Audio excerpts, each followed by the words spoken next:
नमस्कार. महाराष्ट्रातील माझ्या सर्व अभियोग्यताधारक बंधू आणि भगिनींनो, सर्वांना श्री स्वामी समर्थ. पवित्र पोर्टल शिक्षक भरती 2025-26 टेट परीक्षा 3, त्याच पद्धतीने टेट परीक्षा 2च्या सर्व अभियोग्यताधारकांसाठी एक महत्त्वाची आनंदाची गोष्ट म्हणजेच या ठिकाणी आपण जर पाहिलं तर आज आपल्याला एक महत्त्वाचा अपडेट म्हणजेच आज जर पाहिलं तर त्या ठिकाणी विविध संघटनांच्या वतीनं दादा भुसे यांची भेट घेण्यात आली आणि आपण जर पाहिलं तर त्यांनी चांगल्या पद्धतीने आश्वासित केलेल्या वेगवेगळ्या मागण्या ज्या आहेत त्याही पुढील प्रमाणे जे आहेत त्या मान्य केल्याचं पाहायला मिळतंय. यामध्ये आपण जर पाहिलं तर जून 2025 झालेल्या TET पात्र उमेदवारांची शिक्षक भरती म्हणजे या ठिकाणी टेट पात्र असं म्हणूया, ही पवित्र पोर्टलमुळे ऑनलाईन व वेळेत राबवण्यात येईल. म्हणजे टेट पात्र उमेदवारांची म्हणूया आणि TET पात्र देखील शिक्षक भरती प्रक्रिया पुढील 2 ते 3 महिन्यात पूर्ण होईल अशी त्या ठिकाणी ग्वाही दिलेली आहे शिक्षण मंत्री यांनी. आणि सगळ्यात महत्त्वाचा मुद्दा जो की टेट 2चे उमेदवार असतील किंवा जे शिक्षण सेवक म्हणून काम पाहणार आहेत त्यांच्यासाठी एक आनंदाची गोष्ट म्हणजेच शिक्षण सेवक पदाचा कालावधी 1 वर्ष करण्याबाबत अर्थ विभागाशी चर्चा करून योग्य निर्णय घेतला जाईल असं आश्वासन माननीय शिक्षण मंत्री यांनी दिलेलं आहे. 100% जर हे 1 वर्षाचं जरी झालं तरी ती आपल्यासाठी खूप आनंदाची गोष्ट असेल. माझं तर वैयक्तिक मत असं आहे की शिक्षण सेवक हे रद्द झालं पाहिजे आणि यासाठीच महाराष्ट्रातील विविध संघटना असतील ते त्या ठिकाणी आझाद मैदानावरती आंदोलन उभारणार आहेत.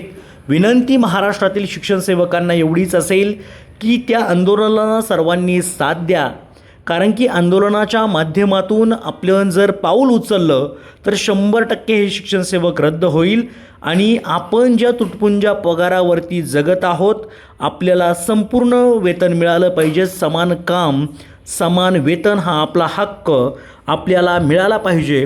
त्या संदर्भात या ठिकाणी पावसाळी अधिवेशनामध्ये देखील प्रश्न उपस्थित करण्यात आले. त्या ठिकाणी दादा भुसे यांनी उत्तर दिलेलं आहे, ते सुद्धा आपण या व्हिडिओच्या माध्यमातून पाहून घेऊया.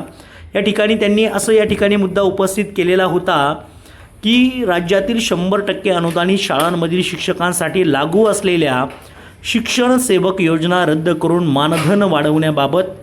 आता या ठिकाणी आपण जर पाहिलं तर श्री किरण सरनाईक असतील, धीरज लिंगाडे असतील, अशोक उर्फ भाई जगताप, राजेश राठोड, जयंत आसगावकर, सतेज उर्फ बंटी पाटील, अभिजित वंजारी, डॉक्टर प्रज्ञा सावंत, सुधाकर अडबाले यांनी ही मागणी ऑलरेडी आपल्याला केल्याचं माहिती आहे. आणि त्या ठिकाणी त्यांनी एक मुद्दा खरं तर मांडलेला होता. मुद्दा पहा, त्यांनी सांगितलं होतं की त्या ठिकाणी प्राथमिक पाहिलं तर 16,000, माध्यमिक 18,000 आणि उच्च माध्यमिकसाठी 20,000 एवढे वेतन आम्ही सध्या देत आहोत किंवा मानधन देत आहोत.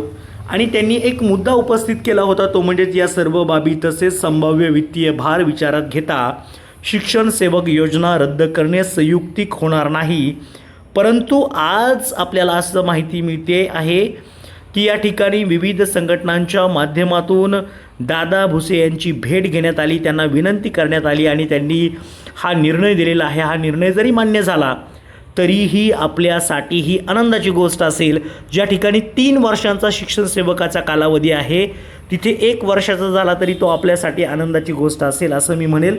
कारण की एवढ्या तुटपुंज्या पगारावरती शिक्षण सेवकांचं जगणं मुश्किल होत आहे आणि हे प्रत्यक्षानं ते सांगत आहेत. फक्त आता थांबू नका, सर्वांनी आंदोलनाला ज्या ठिकाणी होईल त्या ठिकाणी एकत्र या, लढा उभा करा. 100% आपल्याला यश मिळेल. हे शिक्षण सेवक देखील रद्द होईल आणि सुखाचे दिवस जे आपल्यासाठी कुठेतरी थांबलेले आहेत ते पुन्हा आपल्याला लवकरात लवकर पाहायला मिळतील. एवढे 2-3 वर्ष घालवायची वेळ येणार नाही. तर या ठिकाणी भरती देखील लवकरात लवकर होत आहे आणि ही आनंदाची गोष्ट आहे.